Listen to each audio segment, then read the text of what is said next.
Hey everyone, here's another video where I play Minecraft and tell the craziest Reddit stories I could find. Alright, here's the first one. Let me know what you think in the comments. Am in the wrong for telling my friend I don't want to end up like her after she told me to lower my standards? Is 22 female. Met my friend Sarah, 23 female, 3 years ago in university. And we've been pretty close ever since. Just for context, I've never been in a relationship, and I'm genuinely okay with that. I don't actively seek out dating, and I feel content with my own company. I've got a small circle of close friends, and that's enough for me. Sarah, on the other hand, is kind of the opposite. She's had a string of boyfriends and has said she hates being single. She met her now husband Max 2 years ago in one of our classes, and they hit it off fast. Personally, I've never really liked him. He comes off as rude and dismissive. And throughout their relationship, they had some major fights. Once, Max even tried to flirt with me. I told Sarah, but she brushed it off, saying he was probably just being friendly so I'd help him with classwork. He's also made sexist jokes before that made me uncomfortable. Every time they had a big argument, I told her she deserved someone better and encouraged her to leave him. But she always ended up forgiving him. After a year, he proposed, and they tied the knot about 4 months ago. Since moving in together, in an apartment paid for by Sarah's parents, things seem to have gotten worse. Max doesn't help around the house, barely puts any effort into their relationship anymore. And when Rachel brings up her concerns, he tells her to stop complaining about wife duties. Fast forward to a few days ago, Rachel asked me if I wanted to go on a date with one of her single friends from high school. Since I've never been on a date before, I figured, why not? We went to a nice place for dinner, but the whole thing was awkward. The guy didn't ask me a single thing about myself, and once I ran out of questions to ask him, we mostly sat in silence. We split the bill at the end, and he walked me to the subway station. Then, without saying much, he leaned in and tried to kiss me. I politely declined and went home. The next day, I met up with Sarah, and apparently the guy had already filled her in on how things went. She asked me why I turned him down. I explained what happened and said I just wasn't into him. Then she rolled her eyes and told me I needed to lower my standards, that I wasn't that attractive. And if I kept rejecting people, I'd probably end up alone forever. All right, let's move on to the second one. AATA for lying to the people I babysit for just to get them to come home. I'm 15 and babysitting is how I earn some money. I've taken both a babysitting course and a first aid class, so I try to be responsible about it. Last weekend, one of the parents from my little sister's class asked if I could watch their kids while they attended a wedding. I agreed. But first I asked how late they'd be out and whether I should bring stuff for an overnight stay just in case. They told me they'd be back by midnight. So I double-checked with my dad, since he's my ride. He doesn't feel comfortable with me being in a car alone with adults he doesn't personally know. So my dad was there at 11:50 p.m., ready to pick me up. The kids were already asleep, and I was just hanging out watching TV. I had even messaged the mom around 11 just to confirm that they were still planning to be back by midnight. She replied, yes. Midnight comes and goes. By 12:30, still no sign of them. I sent another message, nothing. I called my dad, who was already getting frustrated, but not with me. Then it's 1 a.m. I call them again, no answer. My dad decides to head home to grab a coffee and comes back. At this point, he's too calm. The kind of calm that means he's seriously annoyed but holding it in. I kept texting them every 15 minutes, still no reply. At around 2:20, I got desperate I decided to text them saying that it looked like someone had tried to break into their garage, but the alarm had gone off and scared them away. They were home within 15 minutes, drunk, in an Uber. My dad had them pay me extra for staying late before we left, and he told me that I shouldn't babysit for them again unless it's agreed up front that I'll charge overnight rates if they pull something like that. Then yesterday, I saw the mom at school while I was picking up my sister. She confronted me, saying I scared her and her husband for no reason, and that their security cameras showed no one near the garage. I just told her I was sorry, and that I thought I heard the alarm go off, which, yeah, was a lie. She called me a liar, fair enough, but honestly, I don't really feel bad about what I did. They completely ignored me for hours and broke their promise. My mom thinks I should have just waited it out quietly and dealt with it. But my dad's on my side and says if they said they'd be back by midnight, that's the deal they made. I feel a bit guilty for lying. But I also think they disrespected my time and safety first. I just didn't know what else to do to get them to take responsibility. So, Ada, what do you think about what you just heard? Let me know.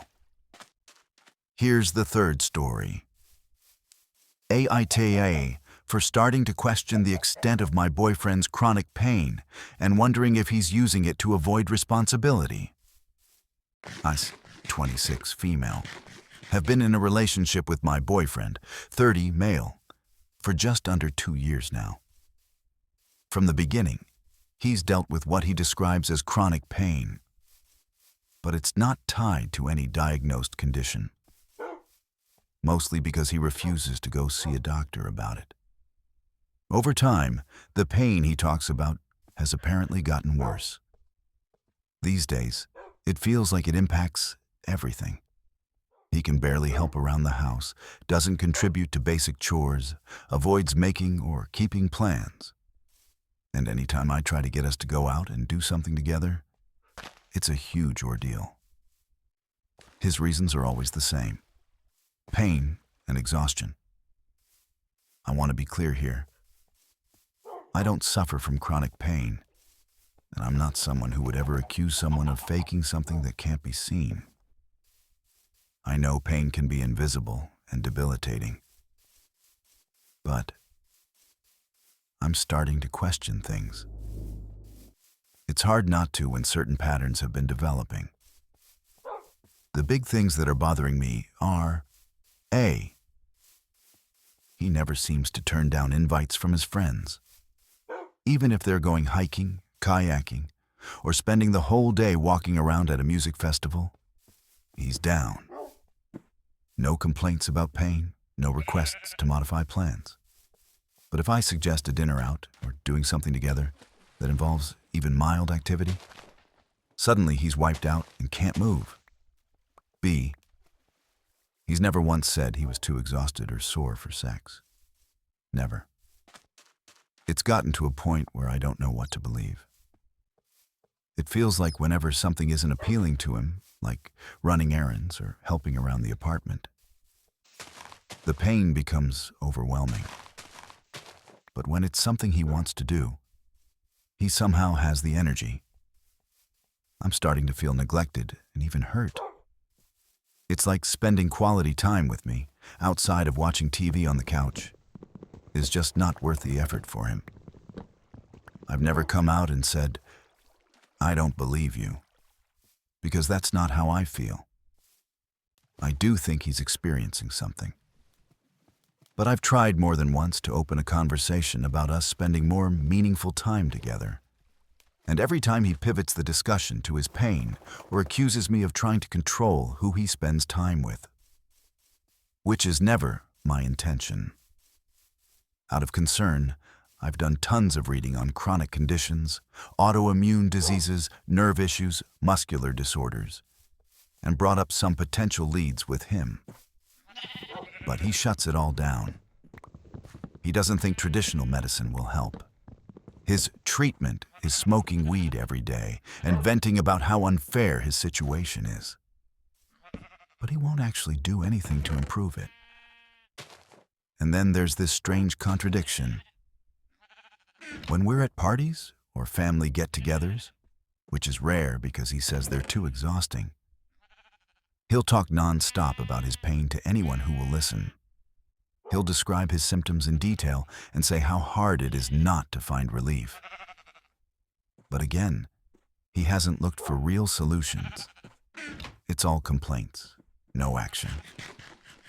What's really pushing things over the edge for me lately is that he hasn't had a job for 4 months.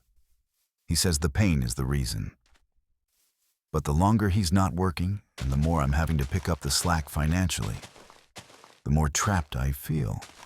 I don't want to become someone's long-term financial crutch, especially when they're not showing any signs of trying to change or help themselves. I'm currently covering part of his expenses, and it's starting to feel like there's no plan, just avoidance. Just for context, from what I can tell, the main issue seems to be severe muscle tightness or spasms, mostly in his back. That's what he talks about the most. I've suggested everything from massage therapy to physical therapy, even acupuncture. And it's always no. Always some reason why it's not worth trying. I don't think he's outright faking anything. But it's hard not to feel like he's selectively in pain, depending on what's being asked of him. I'm willing to support someone I care about through a rough patch. But I need to see effort in return. Right now, I'm not seeing that. And I'm starting to feel used. So, I guess I'm asking, where do I go from here? Is it fair to think he might be leaning on his pain as an excuse? Would it be completely out of line to say something like, either you seek medical help, or we need to reevaluate this relationship? I don't want to be cruel, but I'm at a breaking point. Advice, welcome. Okay, that was a long one. Here's the next one. Girlfriend got a tattoo for me, but I don't really like it. I've been seeing my girlfriend for close to a year now. From the very beginning, I was upfront about wanting to take things slow. I came out of a divorce not long before we started dating, and I have primary custody of my 2 kids, ages 2 and 4. So they come first, always. I've made it clear multiple times that I wasn't looking for anything super serious just yet. Anyway, I'm pretty heavily tattooed. Not every piece is deeply meaningful, but most of the big ones are tied to stuff I care about. Friends, family, hobbies, random things I'm passionate about. My girlfriend, on the other hand, only had a tiny little ankle tattoo when we met. Last week, I was out of town on a Vegas bachelor party road trip with friends. Out of nowhere, she texts me saying she has a surprise and sends me a picture of a huge new tattoo. It's a tree. It starts at the back of her upper thigh, right where the leg meets the butt, and climbs all the way up her back to her neck. That alone was a lot. But then I looked closer, and the branches are filled with versions of my tattoos. Some are almost exact copies. One of them is a tribute tattoo that a group of my friends and I got after a close friend passed away. Another is based on a sketch my kid drew, one of my most meaningful tattoos. She copied those into this massive, weird tree tattoo that now covers her entire back. Naturally, I showed my friends. The reactions ranged from stunned silence to straight up calling her insane. When I confronted her about it, she said she just really liked the designs of my tattoos and wanted to incorporate them into something of her own. That it was her way of honoring me and showing how much she cares. She said she got the tattoo for me. Honestly, it's horrible. She went to a pretty bad artist, so the work isn't clean, the layout looks messy, and overall, the entire thing just feels off. Especially because none of the elements have any real meaning to her. And here's the kicker. I'm not even attracted to her anymore. That tattoo turned a massive corner in our relationship. She used to be this insanely sexy, fun person I had amazing chemistry with. But now when I look at her, I feel nothing. Or worse, I feel weirded out. The whole thing gives off this intense, possessive energy, like she's trying to brand herself with my identity. It's creepy. I feel suffocated. And now I don't know what to do. On one hand, we've been together almost a year, and I really was into her. I liked her a lot. But on the other hand, she now has this giant, permanent piece of art on her body dedicated to a guy she's dating casually, who told her explicitly not to get too serious. How do you move forward from something like that? Breaking up feels harsh because she literally has a full back tattoo for me. But staying with her out of guilt feels even worse. What would you do? Next story. Aida for asking to drop my thesis partner, knowing it might keep her from graduating. So I, go to a small college program, just 8 of us. So we all know each other pretty well. For our senior thesis, we were put into pairs. And I got matched with someone I've done a few group projects with before. I already knew she had a tendency to procrastinate, but she always came through in the end, so I figured we'd be okay. That hope faded fast. We both worked night shifts. But she also has a kid. I get it. She's got a lot on her plate, and I've tried really hard to be patient. But over the course of 3 months, I managed to schedule and conduct 3 interviews, which included her. And she was constantly unavailable. Then came transcription, an hour for each interview. We split the work, but she didn't do her half. I ended up transcribing all 3 interviews just so we wouldn't fall behind. Next came encoding, which is probably the most time-consuming part of the whole paper. We split that too. I spent nearly a month checking in, reminding her to finish her section. Nothing. She just kept saying she'd get to it. Eventually, I gave up and did the entire thing myself. When I told our advisor, they made her pay for the software we were using as compensation. That's been her only real contribution. Still trying to be fair, I asked her to prepare the script and slides for our thesis defense. On the day of, she showed up over an hour late. The presentation was barely usable, and her script only covered a fraction of what we needed. I had to fix it on the spot just to keep things from collapsing. After the defense, we were instructed to redo the encoding and rewrite chapters 3 and 4 separately so we could compare. I started immediately. She hasn't touched hers.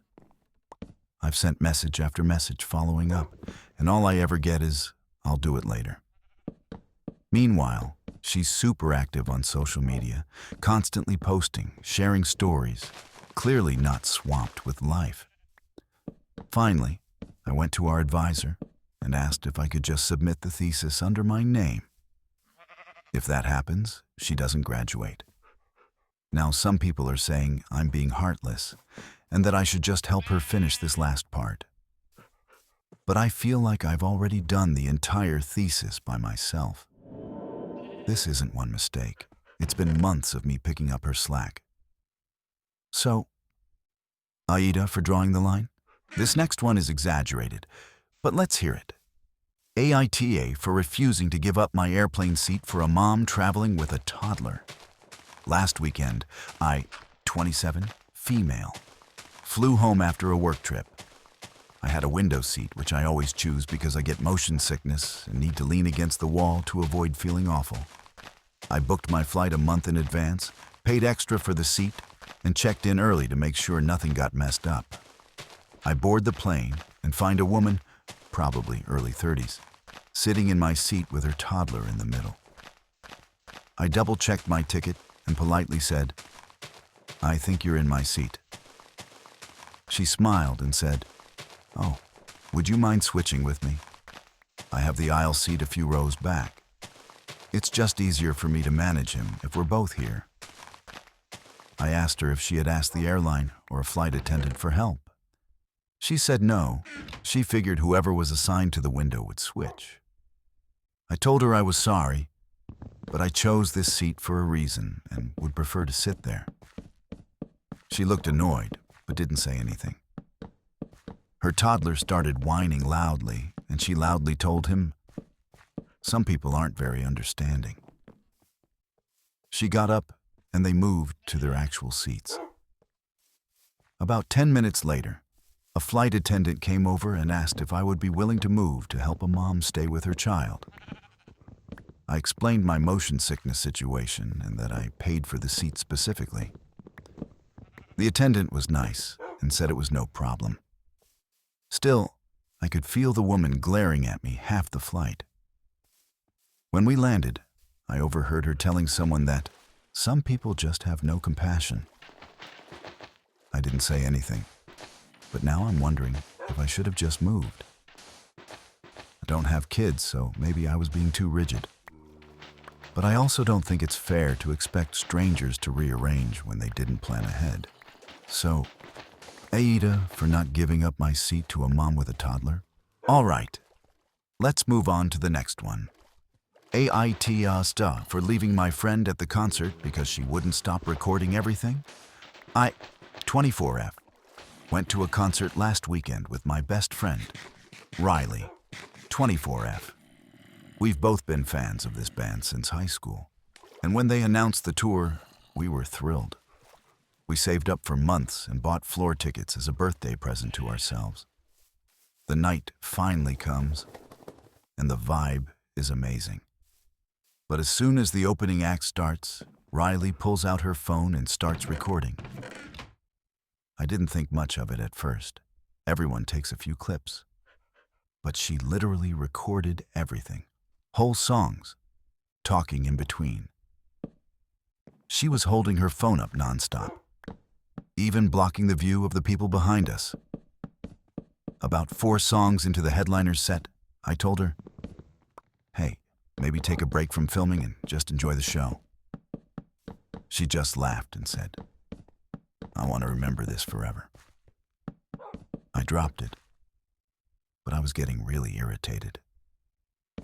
Every time I tried to dance or sing along with her, she was focused on getting a good angle. At one point, she asked me to stop jumping because it was making her phone shaky. Halfway through, I said I was going to move up closer since the crowd was shifting. She said, "Cool, I'll catch up," but never did. I had the best time dancing with a group of strangers up near the front. After the concert, I texted her asking where she was. She replied with, "Cool of you to ditch me." We met up later, and she was super cold. She said I was selfish for not wanting to experience it together, and that I ruined the night for her. I told her I just wanted to enjoy the moment instead of filming the whole time, and that I didn't want to babysit someone who cared more about Instagram stories than real memories. Now she's telling our mutual friends I abandoned her. Some are saying I could have handled it better. Others agree with me. I'm wondering if I overreacted. What do you think about this one? Let me know in the comments. Last one for today. I'm too tired. Aitio for refusing to clean up a mountain of dishes at my FWB's place. I spent the night at my FWB's house, and when I woke up the next morning, he was already in the kitchen cooking. He was making what he called breakfast, which turned out to be reheated pasta and bolognese from earlier in the week. And he was also prepping dinner for himself and his kids, who he was going to see later that day. After he finished, he turned to me and said something like, "Since I did all this, can you take care of the dishes?" Now, the sink was overflowing with dirty dishes. I'm talking about a huge, grimy pile clearly built up over days, maybe longer.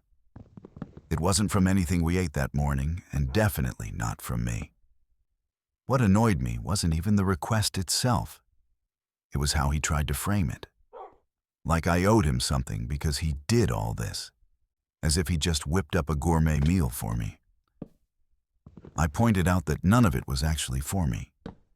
He was making food for himself and his kids, and the breakfast was just leftovers. I told him not to act like I was in his debt for something he didn't even do for me. If he had just said, "Hey, I know it's my mess, but would you mind helping out since you're free today?" I probably would have pitched in. But the way he made it sound transactional really rubbed me the wrong way. After I said that, he got pissed and started calling me names, whiny bikes, ungrateful, etc. For what it's worth, I'd never expect someone at my place, especially not a guest, to clean up a mess they had nothing to do with. So ayatae for standing my ground? That was it for tonight. Let me know if you like this content and see you guys in the next video.